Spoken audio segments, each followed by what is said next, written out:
आप इस दुनिया के नहीं हो, आप बबल में जी रहे हो। आपका बबल जीसस क्राइस्ट आपका बबल है। दुनिया मर जाए, लुट जाए, आपको कोई फर्क नहीं पड़ने वाला। मैं आपको सच कह रहा हूं। अगर आप अगर आपको फायदा उठाना आए तो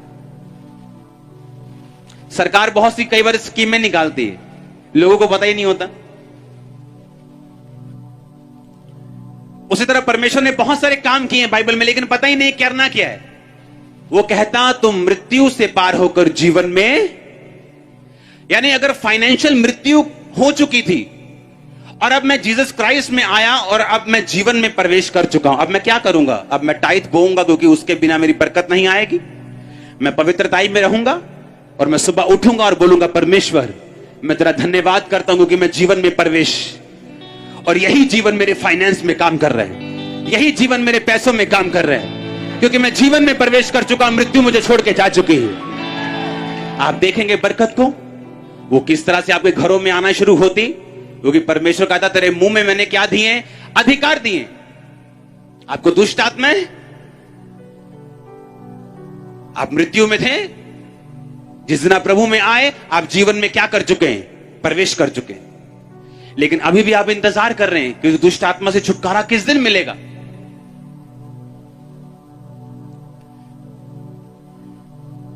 और आप इंतजार कर रहे हैं लगातार।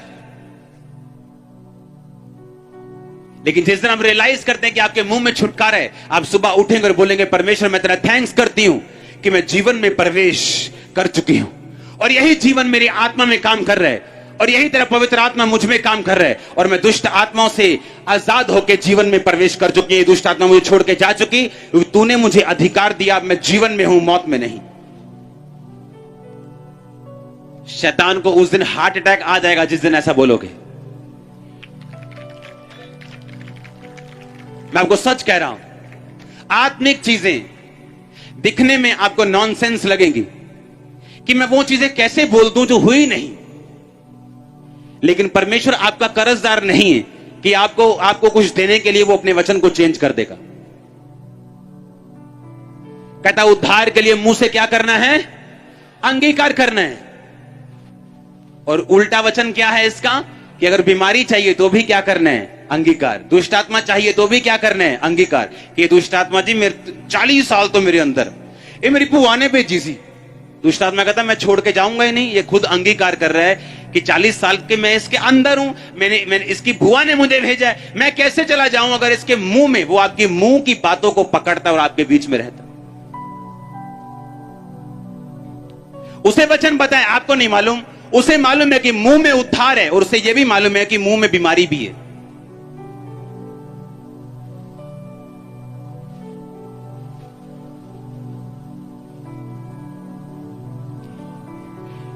तीन चार सहेलियां बैठी हुई, शायद पानी के किनारे कहां वो बैठी थी, और सबने अपने पांव निकाल लिए, और सब पांव निकाल के और बोले कि सब लड़कियां अपने अपने पांव देखने लगी, वो मेरे पांव कितने सुंदर हैं। और एक लड़की के पांव अच्छे नहीं थे, उसने कहा मेरे पांव कितने गंदे हैं, कितने कुरूप हैं, और उसने श्रापित कर दिया अपने मुंह से अपने पांव को। बड़ी हुई, उसको पांव का रोग हो गया, डॉक्टर के पास गई, हील नहीं हुई, दवाइयां खाई, एंटी इंफ्लेमेशन, ये वो एंटीबायोटिक सब खा ली, सब ट्रीटमेंट ले लिए, इंजेक्शन करा लिए, कुछ भी नहीं हुआ। एक पास्टर से मिला, उसने कहा मेरे लिए प्रार्थना करेंगे आप, मैं बीमार हूं। और वो प्रार्थना करने लगा। उस पर पवित्र आत्मा ने कहा इसको पूछ कि क्या अपनी पूरी जिंदगी में इसने अपने पांवों को कभी श्रापित किया? उसको याद आया कि हाँ, जब मैं अपनी सहेलियों के साथ होती थी और हम पानी में ऐसे पांव टांगे निकालकर बैठते थे, तो मैं अपने पांव को श्रापित करती थी। और उसने कहा ये तेरी बीमारी का कारण है, और उससे तौबा करवाई गई। अपने कर्ज अपने मुंह से उसने वापिस किए, और उसी टाइम हील हुई, अगले दिन नहीं, उसी टाइम। अपने बच्चों को कभी मत श्रापित करो, चाहे वो कितना मर्जी शरारत क्यों ना करें। मेरी टीम मेंबर आते हैं, पापा ये प्रे करो, बहुत जिद्दी है। मैंने कहा कभी मत बोलना आज के बाद ये जिद्दी है, नहीं जिद्दी है, चिंता मत करो। तुम्हारे मुंह से बोलने से सब कुछ हो जाएगा, वो नेगेटिव हो तब भी हो जाएगा, पॉजिटिव हो तब भी हो जाएगा, क्योंकि तुम्हारे मुंह में पावर है, क्योंकि तुम जीवन में प्रवेश कर चुके हो। तुम्हारे मुंह में परमेश्वर ने अधिकार दिए हैं, तुम्हारे शब्दों में ताकत है बनाने की, बिगाड़ने की। हालेलुया। यीशु मसीह ने कहा, मैंने अंजीर के पेड़ को बोला सूख जा, तुम्हारे पास भी ये पावर है। मूसा को बोला बोल, पानी निकला है रॉक से, पहाड़ से, क्योंकि तुम्हारे मुंह में पावर है, परमेश्वर ने कहा।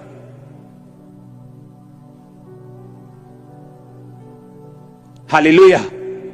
परमेश्वर ने, अगर आप बाइबल को ध्यान से पढ़ें आपको समझ आएगा कि उद्धार किसके मुंह में है, किसके हाथ में है? आपके हाथ में। वो बरकत, वो साल्वेशन, वो मुक्ति, वो ब्लेसिंग, वो बच्चों का छुटकारा, वो नशे से छुटकारा किसके हाथ में है? आपके हाथ में।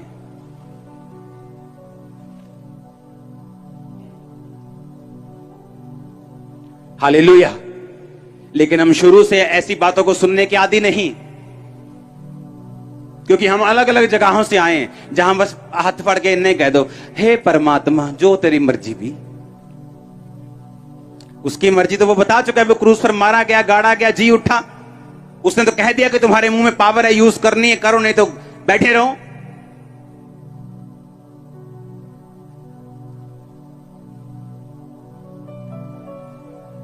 अपने आप को बोलो, धीमी सी आवाज में बोलो, मैं जिम्मेवार हूं।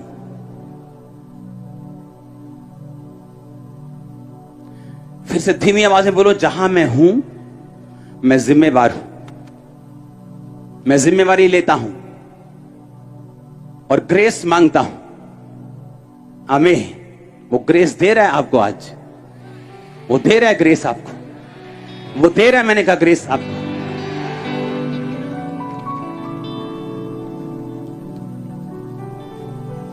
एक सिस्टर प्रार्थना करवाने के लिए गई परमेश्वर के दास के पास।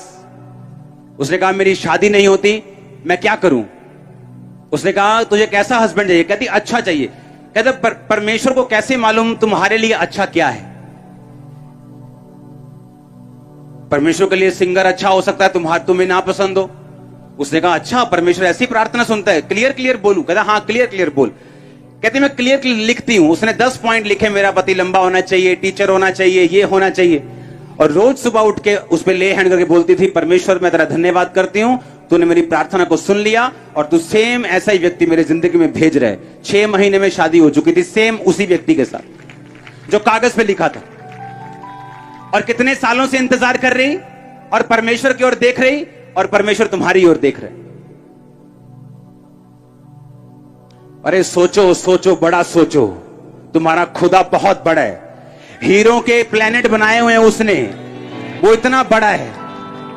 पता है कि नहीं पता? एक ऐसा ग्रह मिला जो 90 पता नहीं कितने % हीरे से बना हुआ है। अगर उस हीरे को बेच दिया जाए तो इस धरती पर $100 की इतनी ढेरियां लगेंगी कि वो चांद तक पहुंच जाएंगे और तब भी पैसा पूरा नहीं होगा। वो ग्रह बना एक, और ऐसे पता नहीं कितने करोड़ों ग्रह जो अभी तक खोजे नहीं गए। वो वैसा परमेश्वर है, उसके हिसाब से मांगो, अपने छोटे दिमाग के हिसाब से नहीं। अगर मैं आपको सच कह रहा हूं, अगर आप बोल सकते हैं वो कर सकते हैं।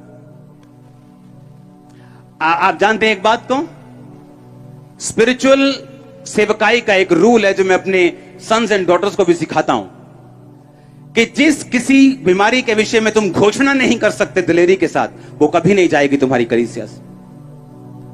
घोषणा, मुंह की पावर यूज करना, ये एक हथियार है जिसको आ जाता है यूज करना, वो सैकड़ों बहरे 1 सेकंड में चंगे कर सकता है। मैं आपको सच कह रहा हूं, उसको अधिकार समझ में आ रहा है, वो प्रभु के साथ चल चुके। हालेलुया। क्या ये पहले साल काम कर रहे थे सारे अधिकार? नहीं कर रहे थे। दूसरे साल नहीं कर रहे थे, चौथे साल भी नहीं कर रहे थे। धीरे धीरे छोटे छोटे अधिकारों के साथ परमेश्वर ने मुझे चेक किया और वो अधिकारों को बढ़ाता जा रहा है। अगर आज आप छोटी सी गवाही के साथ वफादार नहीं, आप छोटे से ब्लेसिंग के साथ फेथफुल नहीं, तो बड़ी के साथ आप क्या होंगे? अपने पड़ोसी को बोलो अंगीकार कर, क्योंकि तू जीवन में प्रवेश कर चुका है। आमीन। आप पीछे चाहे जैसे मर्जी थे, लेकिन अब आप किसमें प्रवेश कर चुके हैं? अब आप जो भी चाहेंगे, जो भी बोलेंगे, वैसा होगा आपकी लाइफ में, वैसा होगा आपकी लाइफ। आप जो चाहेंगे वो होगा, क्योंकि आप जीवन में प्रवेश कर चुके हैं। आप सेम लाइफ रखते हैं जो जीसस क्राइस्ट अपने अंदर रखते थे, मालूम है कि नहीं? उसने कहा जैसे पिता ने मुझे भेजा मैं तुम्हें, अगर तुम भी इस पहाड़ से कहोगे उखड़, वो उखड़ेगा। अगर तुम भी इस पेड़ से बोलोगे उखड़, वो उखड़ेगा।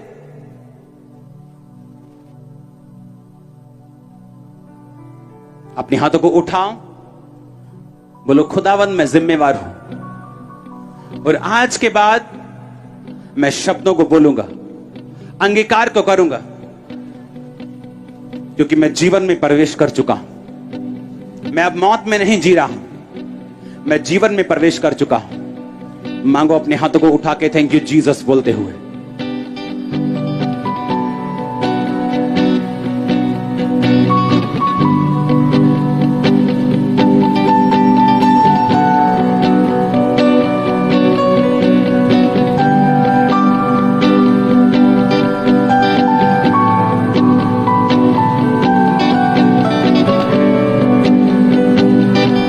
अपनी लाइफ पर, अपने फाइनेंस पर, अपने बच्चों पर, जीवन की बातों को बोलो। दुष्ट आत्मा के कामों को निष्क्रिय कर दो।